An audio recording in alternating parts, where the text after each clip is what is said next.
도 성령 충만하시고 또 행복한 삶이 되시길 축원합니다. 우리가 그 어릴 때 이렇게 누구나 다 이렇게 IQ 테스트를 다 해보셨죠. 그래서 우리가 자녀들이 이렇게 자랄 때 보면 이 아이는 어떤 달란트가 있는지 또 지능이 어떤 부분이 발달해 있는지 우리 이제 대부분 IQ를 통해서 이제 측정을 합니다. 그런데 지금까지 전 세계 모든 사람들이 IQ만 우리의 지능을 측정하는 것으로 생각했는데 하버드대에 있는 하워드 가드너라고 하는 이 교육학자입니다. 굉장히 유명한 분인데 이분이 국내 그 EBS에 와서도 저렇게 이제 강의를 하셨던 이제 그런 분이신데 이분이 다중지능 이론을 이야기를 하십니다. 그러니까 그저 우리는 IQ 테스트로만 지능을 우리가 측정할 수 있다라고 생각했는데 이분이 이야기하는 8가지 측면의 지능이 있다는 거예요. 그래서 이 8가지를 통해서 우리가 이제 가지고 있는 이 자녀가 가지고 있는 지능이 어느 쪽에 좀 발달해 있는가 이걸 이제 우리가 측정을 하는 그런 방법입니다. 굉장히 실은 이제 더 자세히 알면 참 흥미로운데 근데 제가 주목하고자 하는 것은 이분의 이야기 가운데 그런 이야기를 합니다. 대부분 사회에서 성공하는 사람들을 보면 이 다중지능 가운데서 뭔가 그 자신이 생각하기에 가장 높은 지능이 있겠죠. 분야가 좀 다르겠죠. 그래서 그 분야에 더욱더 이렇게 집중한 사람, 이런 사람들이 성공을 하더라는 겁니다. 자, 이게 무슨 이야기냐면, 우리의 진짜 문제는 뭐냐면, 뭔가 이렇게 문제가 생기면요, 우리가 가지고 있는 문제만 해결하려고 너무 매달리는 거예요. 오히려 그게 아니라, 내 가지고 있는 장점 중에 문제보다는 오히려 그 장점에 집중을 할 때, 오히려 이 모든 것들이 실은 더 새로운 해결 방법이 되어질 수 있다. 이제 이런 이야기입니다.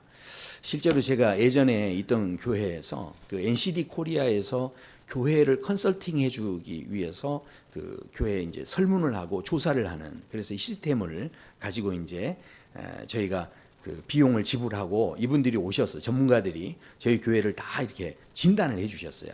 그래서 모든 설문과 함께 교회 안에 보면 예배라든가 설교라든가 또 성도의 교제라든가 그리고 선교나 구제 뭐 이런 여러 가지 측면에 있어서 이 교회가 몇 점 정도 점수가 되는지를 이렇게 다 데이터를 통해서 이렇게 찾아내는 겁니다.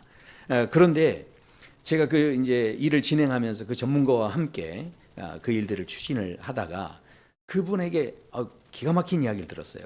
왜냐하면 이 조사를 많은 교회들의 컨설팅을 하면서 하다 보면 교회들이 한 가지 실수하는 게 있는데 그 점수가 쭉 이렇게 나오면요. 이 교회는 뭐 사랑이 많다. 뭐 또 이 교회는 예배가 은혜롭다. 뭐 이런 식으로 이제 점수가 나올 거 아닙니까? 그러면 그 교회에서 부족한 거, 그 부족한 점수를 보고서 그 부족한 점수를 어떻게든 끌어올려야 되겠다. 이렇게 다들 생각한다는 거예요.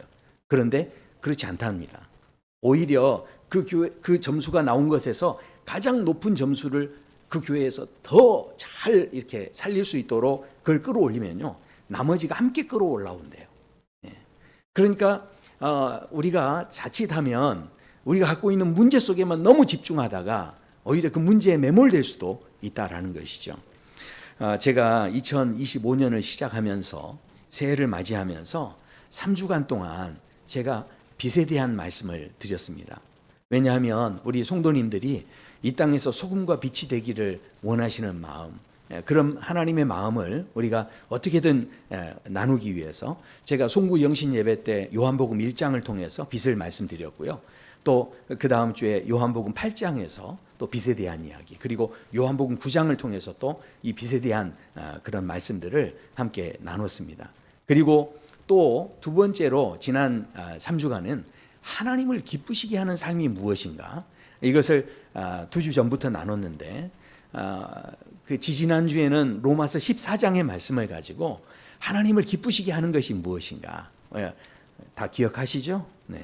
지금 전혀 뭔가 새로운 걸 이렇게 지금 이야기한다는 느낌을 제가 지금 받는데 그 먹는 것과 마시는 것에 집중하기보다는 우리가 의와 평강과 희락에 집중하는 것이 바로 하나님을 기쁘시게 하는 삶이 될 수 있다. 이제 이런 말씀을 드렸습니다. 그리고 지난주에는 에녹에 대한 말씀을 드리면서 이 에녹이 바로 하나님을 기쁘시게 하는 자였다. 그 에녹은 하나님이 계신 것을 믿었고 하나님이 자기에게 상 주시는 것을 믿는 사람이었다. 뭐 이런 이제 말씀들을 가지고 우리가 은혜를 나눴습니다. 제가 우리 이제 2025년이 되면서 이 하나님을 기쁘시게 한다는 게 도대체 이게 얼마나 중요한가? 이게 왜 중요한가? 제가 이런 이야기를 지금 나누는 이유가 있습니다. 그것은 바로 잠언 16장에 보면 이런 말씀이 나와요. 사람의 행위가 여호와를 기쁘시게 하면 그 사람의 원수라도 그와 더불어 화목하게 하느니라. 저는요, 이 말씀이 참 너무 좋더라고요. 왜냐하면 우린 대부분 원수를 무찌르는 것만 생각하세요. 그럼 원수를 무찌르면요, 그 원수는 나중에 또 다시 안갚음하게 돼 있는 거예요. 그런데 하나님께서 개입하시면요, 그 원수하고요 화목하게 된다는 거예요. 그러면 다시 또 복수할 일은 없는 겁니다. 복수당할 일도 없는 거고. 그러니까 이게 얼마나 완벽합니까? 근데요, 우리가요 뭐 하면요, 그 원수하고 내가 막 화해하려고 하고 그렇게 내가 애쓰고 노력하면 원수하고 화목해지는 게 아니라는 거예요. 정말 중요한 그 키워드는 어디 있냐면 하나님을 기쁘시게 하면. 그러니까 우리가 지금 이 시대를 살아갈 때 수많은 문제들을 우리가 지금 만나고 있습니다. 우리나라가 지금 전체적으로 여러 가지 아픈 지금 문제들 앞에 있습니다. 그런데 그 모든 문제들 속에 우리가 자꾸 문제에 집중하기보다 정말 이런 때일수록 우리가 하나님을 기쁘시게 하는데 우리가 집중할 때 우리가 미처 깨닫지 못하는 하나님의 은혜들을 우리는 분명히 경험하게 될 줄로 믿습니다. 네, 그래서 오늘 이제 마지막으로 이 하나님을 기쁘시게 하는 이 세 번째 주 우리 마지막으로 오늘 주시는 말씀은요, 이 히브리서 12장에 보면 이런 말씀을 이제 하십니다. 그러므로 우리가 흔들리지 않는 나라를 받았은즉 은혜를 받자. 이로 말미암아 경건함과 두려움으로 하나님을 기쁘시게 섬길지니, 그렇게 말씀합니다. 자, 오늘 하나님을 기쁘시게 한다는 것이 무엇인가를 오늘 말씀하고 있는데, 이 말씀은요 실은 자세히 보면 참 이해하기가 좀 어렵다, 그런 생각을 갖게 되는 말씀입니다. 왜냐하면 흔들리지 않는 나라를 받았다라는 겁니다. 할렐루야. 이게 얼마나 이게 좋은 일입니까? 자, 그렇다면 그렇게 큰 은혜를 받았다면 그러면 우리가 자연스럽게 나오는 반응이 뭐겠습니까? 야, 이게 정말 나에게 너무 좋네. 딱 그러면 그때부터 막 기뻐지고 즐거워지고 막 찬송이 나오고 막 그럴 겁니다. 막 춤이 춰지고 그러지 않겠습니까? 그러니까 내가 은혜를 받으면요, 사람이 막 기분이 좋으면요, 막 그렇게 되는 거예요. 자, 그런데 그런 모습이 아니라는 거예요. 그런 나라를 흔들리지 않는 나라를 받았으니 은혜를 받자 해놓고 뭐라고 합니까? 여기에서 경건함과 두려움으로 하나님을 섬기라, 그렇게 말씀합니다. 그러면서 하나님은 왜 그러냐면 소멸하는 불이시기 때문에 그렇다. 뭔가 이거 갑분싸 아닌가요? 네. 갑분싸를 이해하시죠? 네. 요즘 애들이 쓰는 갑자기 분위기가 싸해지는 그런 느낌. 그러니까 말씀이 지금 은혜를 받자 해놓고 그러면 하나님은 소멸하는 불이다 막 그러면서 이렇게 하니까 분위기가 갑자기 무거워지는 이제 그런 느낌이 이 말씀 안에 이렇게 있다라는 거죠. 생각해 보십시오. 이 말씀의 근데 흐름을 보면요, 지금 이게 무슨 이야기냐면 예수님께서 다시 오신다는 거예요. 다시 오시는 때 모든 것이 심판 이제 당하게 될 텐데, 자, 그런데 자 보십시오. 이 말씀의 앞절 보시면 너희는 삼가 말씀하신 일을 거역하지 말라, 이렇게 이제 말씀이 시작되는데 26절에 그때에는 이라고 되어 있습니다. 그러니까 예수님께서 다시 오시게 된다는 거예요. 예수님께서 다시 재림하실 때에는 그 소리가 그러니까 땅을 진동을 하게 되는, 그러니까 이제는 약속하여 이르시되 내가 또 한 번 땅만 아니라 하늘도 진동하리라, 이제 이런 말씀이 나오는데, 지금 이게 무슨 이야기냐면 예수님께서 오셔서 십자가 지시고 또 운명하실 때 이 땅이 진동하고 흔들리고 그랬는데, 예수님께서 다시 오실 때는 자, 뭐라는 겁니까? 땅만 흔들리는 게 아니라 하늘까지 흔들린다는 거예요. 그러니까 우리가 지진이 나고 그러면요, 살아나려면 어떻게 하면 될까요? 비행기 타고 올라가면 살죠.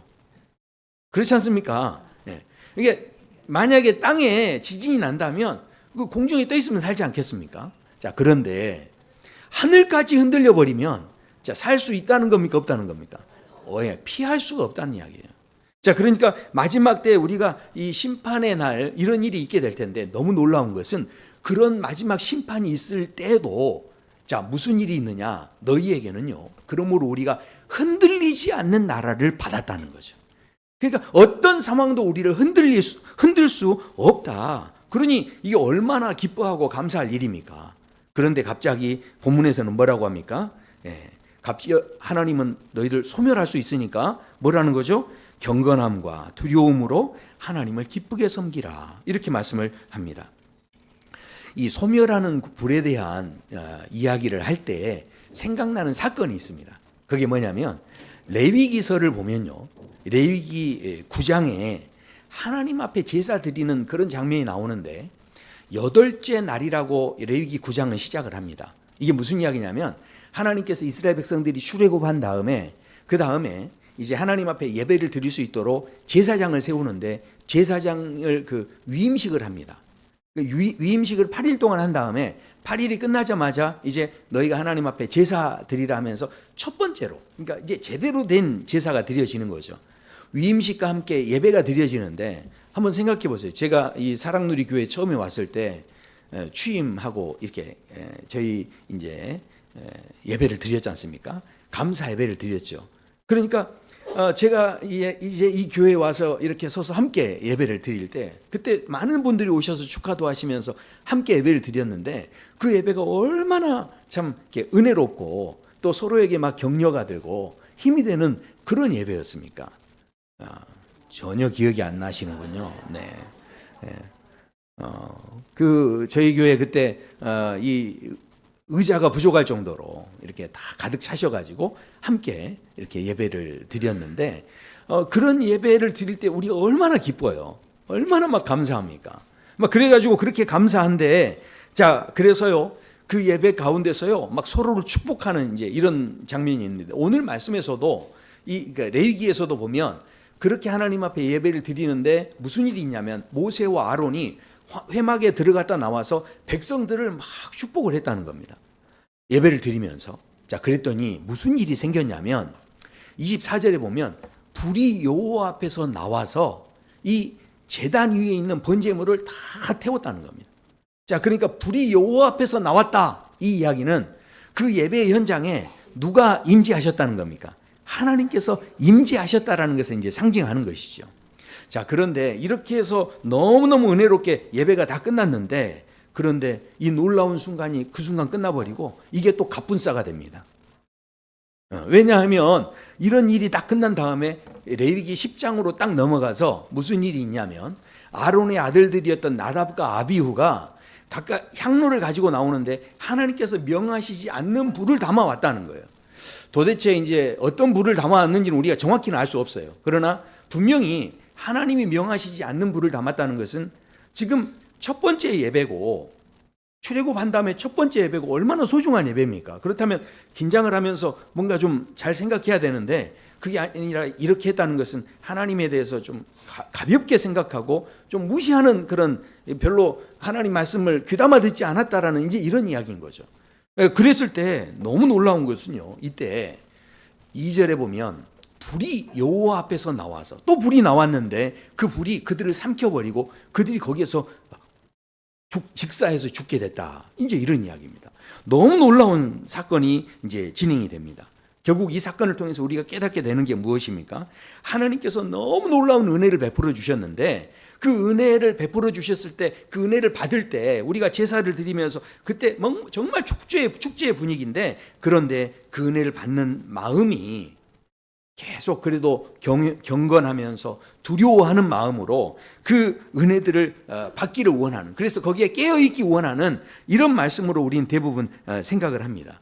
이런 때 가져야 되는 마음이 무엇이냐? 은혜 받을 때 우리에게 정말 필요한 마음이 무엇이냐? 그것은 바로 함부로 대하지 않고 그 은혜를 함부로 대하지 않고 경건함과 어떻게 해요?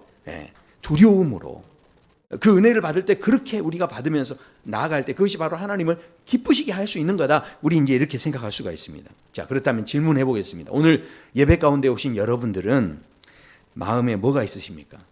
겉보기에는 이 나답과 아비후처럼 다 예배를 드리러 나왔지만 나답과 아비후가 불을 가져왔는데 그게 어떤 불이었는지 표가 났을까요? 안 났을까요? 아무 표가 나지 않았죠. 이건 하나님만 아시는 거예요. 그렇다면 지금 여기 나오신 모든 분들도 마음에 지금 불이 있을 텐데 그 불이 어떤 불인지 하나님만 아시는 거죠. 생각해 보십시오. 하나님을 정말 두려워하는 마음으로, 경건한 마음으로 하나님 앞에 나와서 내가 오늘도 정말 은혜를 받아야 되겠다, 이런 마음으로 우리가 이 자리에 나와 있는가 하는 것입니다. 제가 이렇게 질문하면 마음속으로 그럴 수 있죠. 목사님, 사실은 지난주에도 내가 별로 아무 생각도 없이 그냥 나왔는데 제가 안타 죽었는데요? 이렇게 하면서, 그러니까 오늘 하나님께서 그냥 별 이게 문제가 아니다, 이렇게 이제 말씀하실 수 있지 않나요? 이렇게 저에게 이야기할 수 있죠. 자, 그러나 어쩌면 지금 이것이 우리의 문제일 수 있다는 겁니다. 지금요, 우리는요, 이 시대의 많은 그리스도인들이 하나님의 은혜를 진짜 풍성하게 많이 받았습니다. 그러니까 은혜를 너무 많이 받다 보니까, 그리고 하나님께서요, 너무 인자하시게 노하기를 더디하시고 맨날 참아주시고 그렇게 해주시니까, 그렇게 그냥 하나님이 항상 은혜를 주시나 보다 하면서 은혜를 너무 오랫동안 누려오다 보니까 이게 정말 하나님을 경외하고 경건하고 그 다음에 하나님을 두려워할 줄 알고 하는 이런 마음, 감각 자체가요, 무뎌졌다는 거예요. 감각이 점점 둔해지고 있는 그런 우리의 실은 현상을 보게 된다라는 거죠. 만약에 구약 시대처럼 나담과 아비후처럼 이렇게 하지는 않으시더라도 그와 비슷하게 만약에 하나님께서 그 즉각 예배 자리에 나오는 사람들에게 막 반응하신다고 한다면, 그렇다면 우리가요, 유혹에 빠지지 않고 그렇게 더 신앙생활 하는데 아마 도움이 될 거다, 이런 생각을 해보게 됩니다. 예를 들어서 주일을 열심히 지켜야 됩니다. 주일 안 지키면 안 됩니다. 제가 이제 그렇게 이제 이야기를 하면, 자, 생각해 보십시오. 주일에 빠지고 나서 그 다음에 아무 일도 없었어요. 그러면요, 그게 두 번째 빠지는 날은 별로 그렇게 양심에 가책도 안 되고 힘들지도 않을 겁니다. 그냥 유혹에 빠지는 거죠. 자, 그런데 생각해 보십시오. 지난주에 빠졌는데 그 주중에 발가락이 부러진 거예요.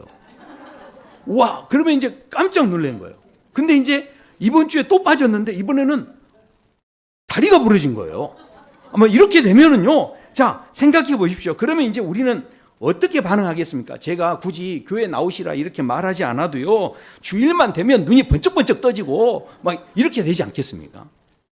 예배 시간에 졸지 마세요, 이렇게 제가 이야기하지 않더라도, 예배 시간에 졸았더니 한 번 졸았을 때 졸도할 일이 생기고, 두 번 졸았을 때 기절할 일이 생기고, 막 이러면서 졸았을 때 이런 일이 생기면, 자, 어떻게 되겠습니까? 그러면요, 토요일 날만 되면 밖에 절대 안 나가고 텔레비전도 절대 안 보고 아마 잠을 충분히 자고요, 그 다음에 막 올 겁니다. 와서도 혹시 모르니까 송곳을 가져와 가지고 이제 졸음이 오면 안 되니까, 그러니까 이렇게 준비하면서 막 이런 마음으로 막 오지 않겠습니까? 이렇게만 된다고 한다면 제가 막 우리 성도님들이 정신 차리고 막 신앙생활하고, 저는 목회하기가 진짜 얼마나 쉽겠어요.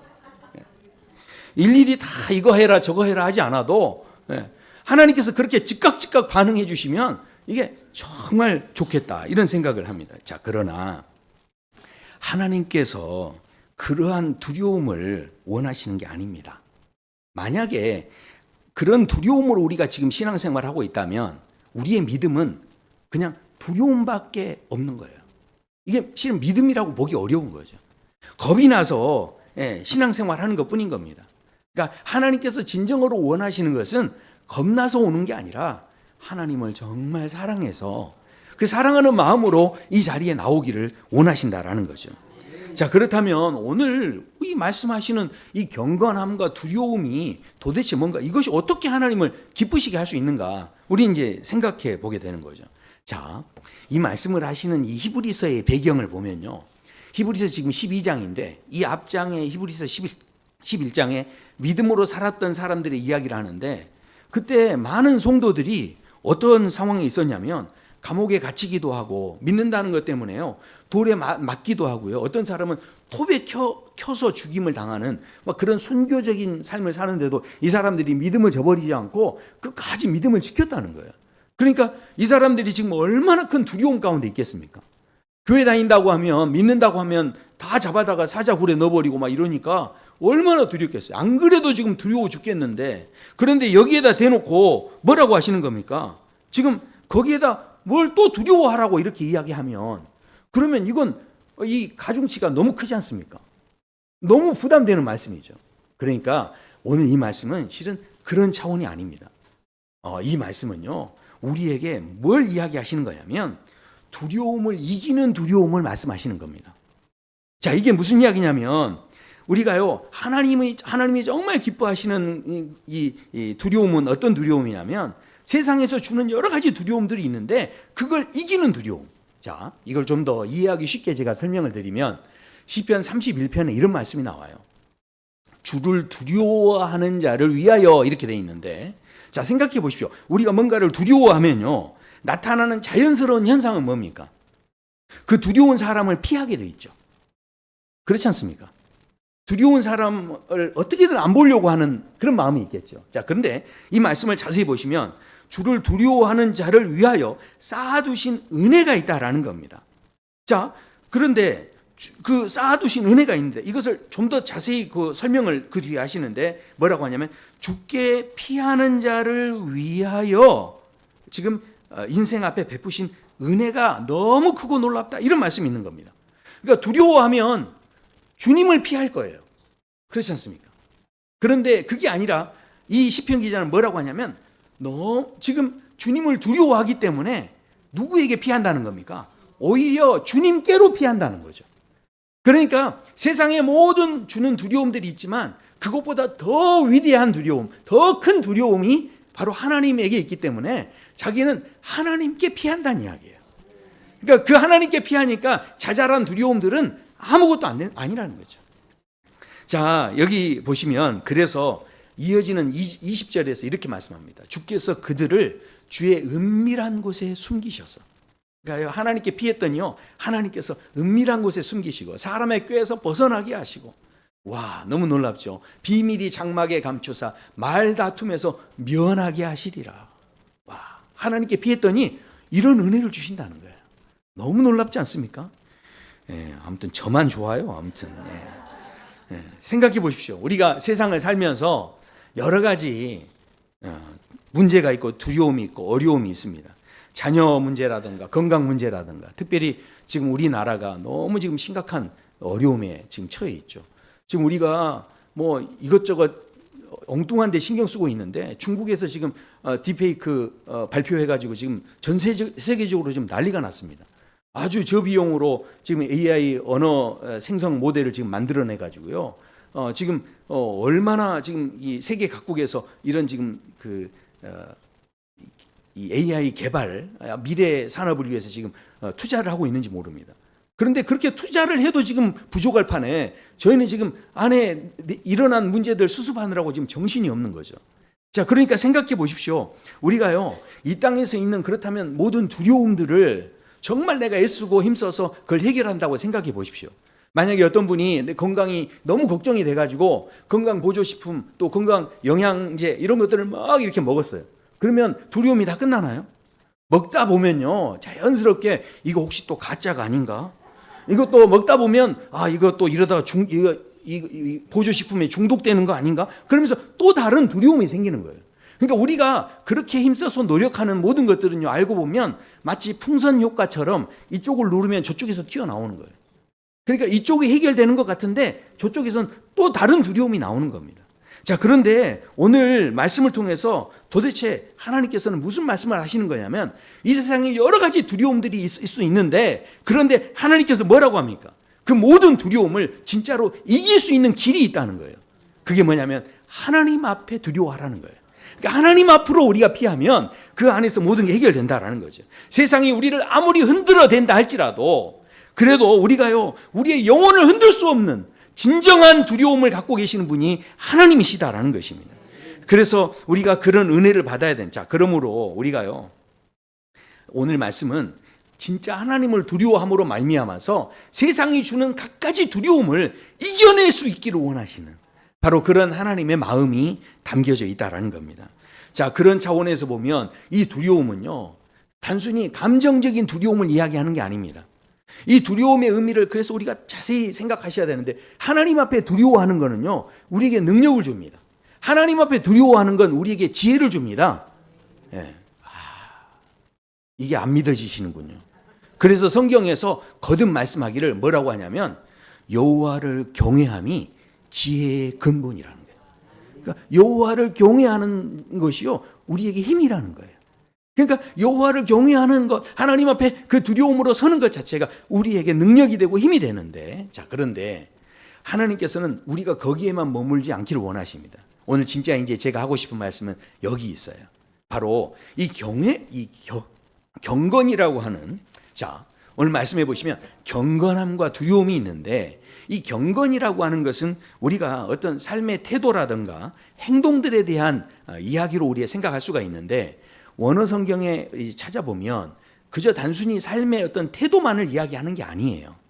이 의미를 좀 더 깊이 있게 우리가 이제 해석해 본다면 이것은 이 경건이 경외함이다, 이렇게 이제 볼 수가 있습니다.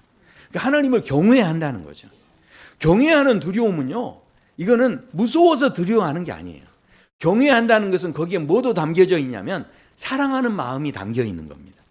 그러니까 이 경외하는 마음에는 그런 마음이 담겨 있어요.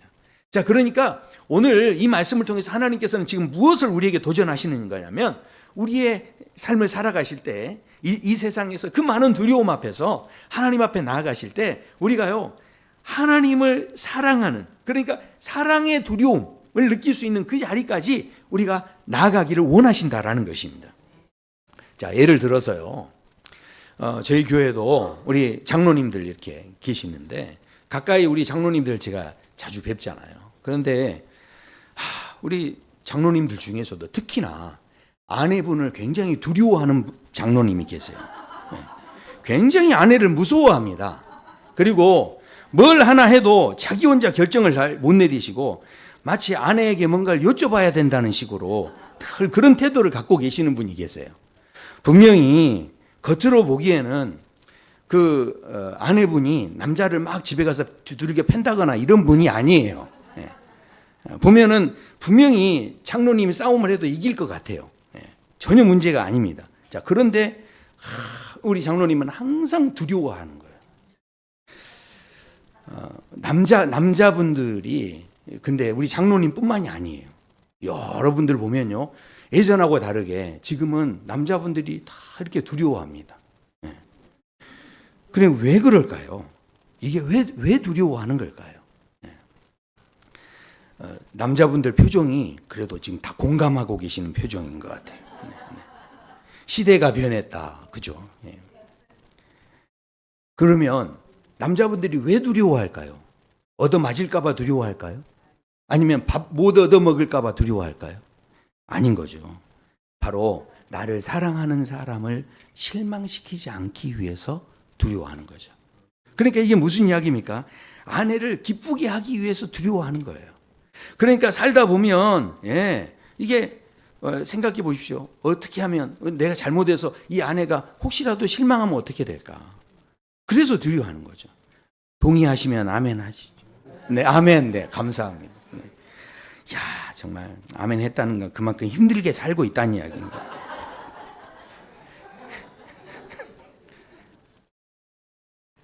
저도 실은 맞을 데가 없죠. 저도 실은 제가 힘이 세고 나이도 많습니다. 저희 아내보다 나이가 많아요. 그리고 제가요, 꿀릴 게 하나도 없습니다. 그런데 아내 옆에만 서면 두렵습니다. 왜냐하면 아내가 나를 향한 그 사랑의 마음을 내가 알고 있기 때문에, 그래서요, 어떻게 하면 혹시 실망하지 않을까 두려워하고, 또 아내가 혹시 섭섭하지 않을까 이렇게 두려운 거고. 그러니까 뭡니까? 다시 말하면 뭔가 내가 이렇게 잘못해서 또 아내를 기쁘게 하지 못하면 어떨까, 이런 두려움이 있다라는 겁니다. 그러니까 이런 두려움은요, 그냥 단순히 무서워서 하는 두려움하고는 차원이 다른 거예요. 자, 생각해 보십시오. 우리가 하나님을 섬길 때 그렇다는 거예요. 물론 우리가 하나님을 섬길 때 하나님께서 막 무섭게 막 그 어벤져스 나오는 막 영웅들처럼 번개치고 막 이렇게 하면서 막 나왔으면 좋은데, 그런 하나님이 아니셨던 거예요. 하나님께서 우리에게 다가오실 때요, 독생자 예수 그리스도, 바로 아기 예수 모습으로 오시고, 그 다음에 우리를 위해서 죽어주시고, 우리의 모든 죄값을 치러주시고, 우리를 위해서 막 혼내려고 오시는 게 아니라 우리에게 죄인들에게 가까이 다가와 주시고 세상 어떤 그 영웅들하고는 차원이 다른 모습으로 우리에게 다가와 주셔서 우리에게 그렇게 따뜻하게 다가와 주신 그 하나님, 그 하나님께서 우리를 그렇게 사랑하심으로 우리에게 다가와 주셨기 때문에 내가 그 사랑을 너무나 잘 알기 때문에 내가 하나님을 섭섭하지 않도록 해드리기 위해서 두려워할 수 있는 마음이 우리 안에 있어야 한다라는 거죠. 그게 바로 경외함입니다. 그게 바로 진정한 이 경건함과 두려움의 이야기다라는 것이죠.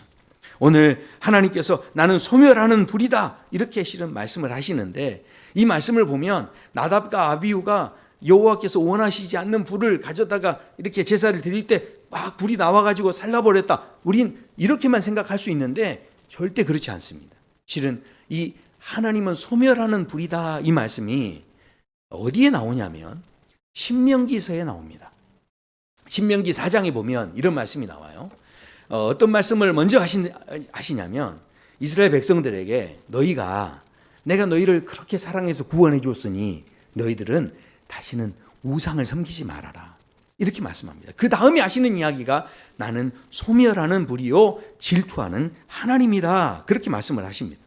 그러니까 이게 무슨 이야기입니까? 하나님께서 그만큼 우리를 사랑하시기 때문에 나는 다른 데 안 본다, 너희들만 본다, 그렇기 때문에 너희들도 한눈 팔지 말라는 이야기예요. 그러니까 너희들도 그렇게 나에게 반응해 줬으면 좋겠다, 그 이야기를 하고 계신다라는 것입니다. 생각해 보십시오. 우리 가정에 있는 어머니들이 어떻게 하십니까?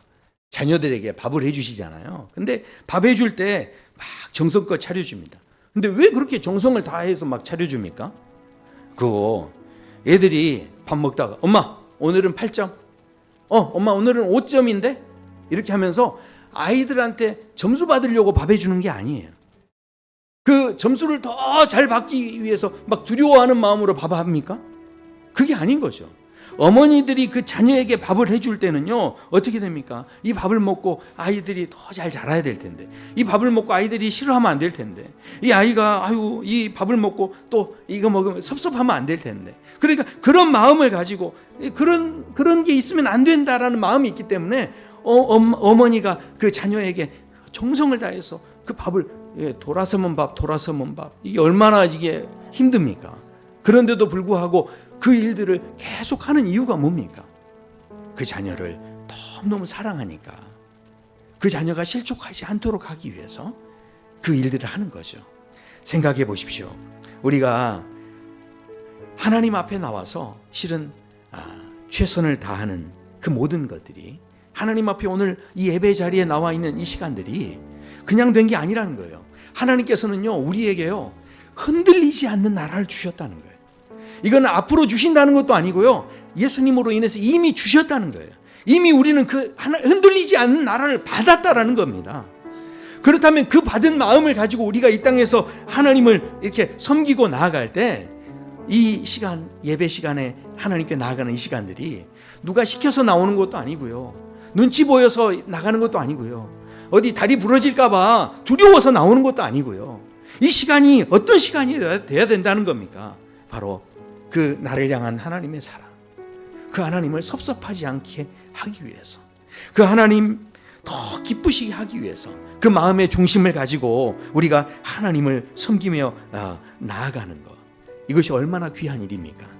교회 나오실 때 대강 하고 우리가 나가는 게 아니라 정말 하나님을 섭섭하지 않게 하려고 하는, 진짜 우리가 이 오늘 말씀에서 이런 두려움, 이런 경외하는 마음이 있다면 그 사람은요, 결국은 어떻게든 하나님을 기쁘시게 하기 위해 믿음의 자리를 서려고 노력하게 될 줄로 믿습니다. 우리 2025년 삶을 살아가실 때 아직도 우리 앞에 지금 해결해야 될 수많은 문제들과 어려움들을 우리가 지금 직면하고 있습니다. 이제 2025년을 살아갈 때 다른 모든 문제들을 우리가 일일이 다 해결하는 것도 물론 필요한 일일 수 있지만, 가장 무엇보다도 우리가 하나님을 기쁘시게 하는 그 일에 우리의 마음의 중심을 둘 때 그 나머지 모든 일들을 해결해 주시는 그런 하나님의 놀라운 은혜를 우리는 경험하게 될 줄로 믿습니다. 우리 함께 찬양하시겠습니다.